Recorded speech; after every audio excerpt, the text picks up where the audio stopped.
Hey everybody, here we are again for another new release on disc.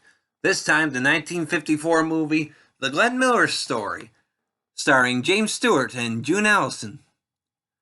Now in this movie, James Stewart plays Glenn Miller, a trombone player who pals around with it chummy, Harry Morgan, or Henry as he was billed here. Now when the owner of the pawn shop where Glenn repeatedly pawns his trombone helps him find a job, Glenn decides to make use of the opportunity to visit his girlfriend, Helen Berger, as played by June Allyson, whom he hasn't seen in several years. They enjoy a brief time together before he leaves for New York. A few years later, he realizes that he can't live without her, and has her come to New York so they can get married. After they get married, she helps him toward realizing his long-time dream of discovering his sound, and he forms an orchestra of his own. I'm reading about this movie. It appears that James Stewart attempted to learn to play the trombone for the role. Apparently, he didn't learn well enough, so he had to be dubbed for it by his tutor. Although he did at least learn to pantomime playing the trombone well enough. The movie is supposed to be based on real events, although I'm not familiar enough with Glenn Miller to be able to determine just how accurate the movie is.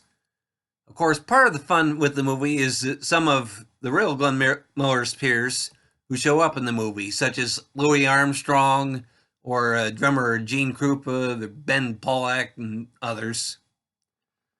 I would say that the movie might barely classify as a Christmas movie, but that would be mostly due to the film's ending.